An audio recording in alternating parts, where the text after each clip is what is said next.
Baik, di sini akan kita mereaksi video YouTube dari channel Elvi Hasna.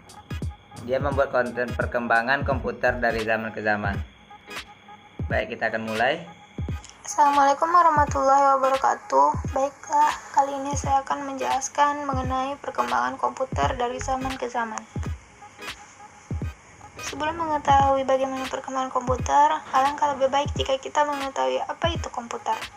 Komputer adalah alat yang dipakai untuk mengolah data menurut perintah yang telah dirumuskan. Kata komputer semula dipergunakan untuk menggambarkan orang yang pekerjaannya melakukan perhitungan aritmatika dengan atau tanpa alat bantu, tetapi kata ini kemudian dipindahkan kepada mesin itu sendiri. Secara luas, komputer dapat didefinisikan. Baik, kita berhentikan dulu. Di sini dilihat dari pengertian komputer itu dia jelas dituliskan di sini komputer alat yang dipakai untuk mengolah data menurut perintah yang telah dirumuskan. Jadi sebagai suatu peralatan elektronik yang itu terdiri dari beberapa komponen terdapat banyak yang dapat komponen. bekerja sama antara komponen satu dengan yang lain untuk menghasilkan suatu informasi berdasarkan program dan data yang ada. Kita masuk pada perkembangan komputer generasi pertama pada tahun 1946 hingga 1959. Pada tahun 1940, komputer generasi pertama dibuat dengan menggunakan tabung vakum sebagai komponen dasar pembuatannya. Sayangnya, tabung vakum ini dianggap tidak efisien karena cepat sekali panas dan juga memerlukan daya listrik yang sangat besar. Electronic Numerical Integrator and Computer, atau disingkat dengan ENIAC, merupakan salah satu contoh komputer generasi pertama. J. Presper Eckert dan John Mauchly membangun ENIAC menggunakan 18.000 tabung vakum di University of Pennsylvania. Menggunakan waktu 3 tahun untuk membuat program ENIAC. Meski sudah dirancang sejak tahun 1942, namun baru mulai dibuat tahun 1943 dan selesai pada tahun 1946. Bentuk dari program ENIAC sangatlah besar, hingga memerlukan ruangan seluas 500 meter kuadrat. Selain itu, ENIAC menggunakan 75.000 relay dan saklar, 18.000 tabung, 70.000 resistor, dan 10.000 kapasitor. Dalam pengoperasiannya, ENIAC memerlukan daya listrik yang sangat besar, yaitu 140 kW. Baik, kita berhentikan dulu. Di sini dijelaskan komputer itu terbuat pertama kali dibuat di generasi pertama di tahun 1946 dan berjalan berselang ke tahun 1959. Di sini kita lihat pengertiannya sangat rinci. Di situ dibuat ada beberapa komponen yang terdapat di dalam komputer generasi pertama tersebut. Ya, di situ kita lihat ada 75.000 relay dan juga saklar serta 18.000 batang resistornya. Baik, kita lanjutkan video komputer generasi pertama.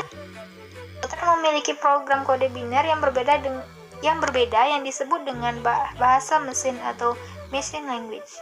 Hal ini menyebabkan komputer sulit untuk diprogram dan membatasi kecepatannya. Ciri lain komputer generasi pertama adalah penggunaan tub vakum yang membuat komputer pada masa tersebut berukuran sangat besar dan silinder magnetik untuk penyimpanan data. Gambarnya bisa dilihat di samping. Selanjutnya kita masuk kepada ciri-ciri komputer generasi pertama. Ciri-ciri komputer generasi pertama yaitu adalah memiliki hardware berukuran besar, instruksi operasi sangat spesifik dan hanya dapat melakukan tugas tertentu, program hanya menggunakan bahasa mesin, menggunakan silinder magnetik untuk menyimpan data, membutuhkan listrik yang besar, perlunya mesin pendingin, kapasitas penyimpanan kecil, kinerja lambat, menggunakan konsep storage program dan magnetic storage sebagai memori utama, menggunakan tabung hampa sebagai sirkuit. Selanjutnya yaitu komputer generasi kedua pada tahun 1900. Baik, kita stop dulu. Di sini kita lihat ada beberapa ciri-ciri komputer yang terdapat di generasi pertama. Itu kita lihat ada beberapa macam dari nomor 1 sampai 10. komputer generasi pertama memiliki program yang hanya menggunakan bahasa mesin dan juga hanya menggunakan tabung hampa sebagai sirkuitnya. Berikut ditampilkan itu ciri-ciri komputer generasi pertama. Baik, kita lanjutkan ke pembahasan video selanjutnya. 1959 hingga 1965. Pada tahun 1948, penemuan transistor sangat mempengaruhi perkembangan komputer. Transistor menggantikan truk vakum di televisi, radio, dan komputer. Akibatnya, ukuran mesin-mesin elektrik berkurang drastis. Salah satu contoh penting komputer pada masa ini adalah 1401 yang diterima secara luas di kalangan industri. Pada tahun 1965, hampir seluruh bisnis menggunakan komputer generasi kedua untuk memproses informasi keuangan. Program yang tersimpan di dalam komputer dan bahasa pemrograman yang ada di dalamnya memberikan fleksibilitas kepada komputer. Fleksibilitas ini meningkatkan kinerja dengan harga yang pantas bagi penggunaan bisnis. Dengan konsep ini, komputer dapat mencetak faktur pembelian konsumen dan kemudian menjalankan desain produk atau menghitung daftar gaji. Beberapa bahasa pemrograman mulai bermunculan pada saat itu. Bahasa pemrograman Common Business Oriented Language atau COBOL dan formula translator atau Fortran mulai umum digunakan. Bahasa pemrograman ini menggantikan kode mesin yang rumit dengan kata-kata, kalimat, dan formula matematik yang lebih mudah dipahami oleh manusia. Hal ini memudahkan seseorang untuk memprogram dan mengatur komputer. Berbagai macam karir baru bermunculan seperti programmer, analisis sistem, dan ahli sistem komputer. Industri peranti lunak juga mulai bermunculan dan berkembang pada masa komputer generasi kedua. Baik, kita stopkan dulu videonya. Di sini kita lihat komputer pada generasi kedua dimulai pada tahun 1959 sampai tahun 1965. Dalam komputer generasi kedua ini terdapat banyak perkembangan karena ada beberapa pemrograman yang bermunculan, seperti ada formula translator di dalamnya dan juga banyak macam-macam alat yang baru dimasukkan ke dalam komputer generasi kedua ini. Baik, selanjutnya kita akan melanjutkan videonya. Dan COBOL, kapasitas memori menggunakan magnetic dan storage, menggunakan magnetic tape dan magnetic disk sebagai memori eksternal, dapat memproses secara real time dan real sharing. Ukuran jauh lebih kecil dibandingkan komputer generasi pertama, kinerja lebih cepat, daya listrik lebih kecil, serta penggunaan program pada aplikasi bisnis dan teknik. Selanjutnya yaitu komputer. Kita berhentikan dulu. Di sini terdapat ciri-ciri komputer yang ada di generasi kedua. Kita dapat lihat itu ada 8 macam ciri-cirinya.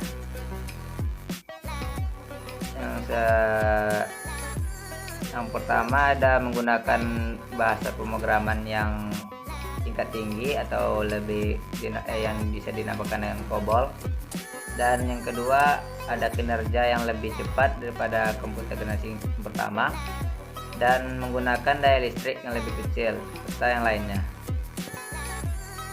Kita lanjut ke penjelasan video selanjutnya. Kita akan mulai lagi. Pada generasi ketiga tahun 1964 hingga 1970. Walaupun transistor dalam banyak hal menggulingi truk vakum, namun transistor menghasilkan panas yang cukup besar, yang dapat berpotensi merusak bagian-bagian internal komputer. Batu kuarsa atau quartz rock menghilangkan masalah ini. Jack Kilby, seorang insinyur di Texas Instruments, mengembangkan sirkuit terintegrasi atau IC, Integrated Circuit, pada tahun 1958. IC mengkombinasikan 3 komponen elektronik dalam sebuah piringan silikon kecil yang terbuat dari pasir kuarsa. Para ilmuwan kemudian berhasil memasukkan lebih banyak komponen-komponen di dalam suatu chip tunggal yang disebut dengan semikonduktor. Hasilnya, komputer menjadi lebih kecil karena komponen-komponen dapat dipadatkan dalam chip. Kemajuan komputer generasi ketiga lainnya adalah penggunaan sistem operasi atau operating system yang memungkinkan mesin untuk menjalankan berbagai program yang berbeda secara serentak dengan sebuah program utama yang memonitor dan mengkoordinasi memori komputer. Komputer generasi ketiga ini meliputi IBM 30, UNIVAC 9000, UNIVAC 1108, dan GA 600. Adapun ciri-ciri komputer generasi ketiga. Penjelasan yang selanjutnya, ini kita lihat ada komputer generasi ketiga yang dirilis tahun 1964 sampai 1970. Dapat kita lihat dalam komputer generasi ketiga ini bagian-bagiannya lebih canggih, seperti ada bagian yang IBM 30, UNIVAC 9000, lalu UNIVAC 1108, dan juga GA 600. Itu beberapa macam nama komputer generasi ketiga yang ada di generasi ketiga. Selanjutnya kita akan melanjutkan penjelasan videonya. Ketiga yaitu daya listrik lebih kecil, harga terjangkau, memori lebih besar, komputer dapat melakukan multiprocessing, software meningkat, dapat terhubung dengan komputer lain, disket magnetik sebagai penyimpanan eksternal, memakai visual display dan dapat mengeluarkan suara, kecepatannya 10.000 kali dibandingkan dengan generasi pertama. Baik, kita berhentikan terlebih dahulu. Ini ada ciri-ciri komputer generasi ketiga. Kita dapat lihat di listnya itu ada 1-9. Yang salah satunya software dari komputer ini lebih meningkat daripada software generasi kedua. Lalu kecepatannya ini lebih besar daripada generasi pertama, itu sekitar 10.000 kali lebih cepat daripada generasi pertama. Baik, kita lanjutkan. Memakai fitur generasi keempat pada tahun 1971 hingga 2000-an. Komputer generasi keempat dibuat dengan tujuan pengembangan lebih jelas, yaitu memperkecil ukuran sirkuit dan komponen. Generasi ini menggunakan komponen dasar mikroprosesor, seperti komputer yang masih banyak beredar sekarang, Large Scale Integration atau LSI, mampu memuat ratusan komponen dalam sebuah chip. Tahun 1980, Very Large Scale Integration atau VLSI muncul dan mampu memuat ribuan komponen dalam chip tunggal. Setelahnya hadir Ultra Large Scale Integration atau ULSI yang mampu meningkatkan jumlah komponen menjadi jutaan dalam sebuah chip. Komputer generasi keempat telah mengalami kemajuan yang sangat pesat hingga diciptakannya MOS, Graphical User Interface atau GUI, dan komputer jinjing yang kita kenal dengan sebutan laptop. Begitu pula dengan CPU yang mengalami perkembangan dari waktu ke waktu. Adapun ciri-ciri dari komputer generasi keempat yaitu bermunculan Large Scale Integration atau LSI, digunakan untuk perorangan, efisien dan dapat dibawa kemana-mana seperti laptop, serta menggunakan semikonduktor dan mikroprosesor untuk memorinya. Baik, kita berhentikan dulu. Kita lihat di sini ada komputer generasi keempat yang dimulai dari tahun 1971 sampai tahun 2000-an. Dapat kita lihat komputer generasi yang keempat ini bertujuan dengan pengembangan yang lebih jelas, yaitu memperkecil ukuran sirkuit dan komponen-komponennya. Lalu kita ciri-ciri komputer generasi keempat menggunakan large scale integration dan Komputer ini lebih efisien dan juga dapat dibawa kemana-mana seperti laptop, lalu bisa digunakan untuk perorangan dan juga menggunakan semikonduktor dan mikroprosesor untuk memorinya. Baik, kita lanjutkan videonya. Yang terakhir yaitu komputer generasi kelima. Komputer pada generasi kelima sudah mulai menggunakan standar PC. Perusahaan yang dianggap ahlinya dalam pengembangan komputer ini adalah Intel dan Microsoft. Bahkan Microsoft resmi menjadi standar internasional untuk software dan hardware komputer. Generasi kelima ini juga sering disebut generasi Pentium karena penggunaannya sebagai salah satu mikroprosesor yang dianggap paling canggih. Komputer pada generasi ini juga mempunyai jutaan warna dengan resolusi yang sangat tajam. Selain itu, pada masa ini mulai berkembang komputer bergerak seperti laptop. Selanjutnya, ini masih digunakan untuk dilakukan tahap untuk merealisasikan komputer generasi masa depan yang dilengkapi dengan artificial intelligence atau kecerdasan buatan. Tujuannya adalah untuk kita bisa mewujudkan suatu perangkat komputer yang mampu menggunakan input visual dan belajar dari pengalaman pribadi. Ciri-ciri dari komputer generasi kelima yaitu menggunakan LSI, fitur semakin banyak, kecepatan pemrosesan informasi meningkat, serta dampak perkembangan komputer untuk manusia. Itulah tadi penjelasan singkat tentang perkembangan komputer dari masa ke masa. Baik, saya stopkan dulu penjelasan dari ini. Penjelasan terakhir yaitu komputer generasi kelima, ya, atau generasi sekarang. Komputer pada generasi sekarang sudah mulai menggunakan standar PC atau juga disebut salah satu mikroprosesor yang dianggap paling canggih. Dan juga ciri-ciri dari komputer generasi kelima yang menggunakan LSI dan juga fitur yang semakin banyak, lalu dampak perkembangan komputer untuk manusia.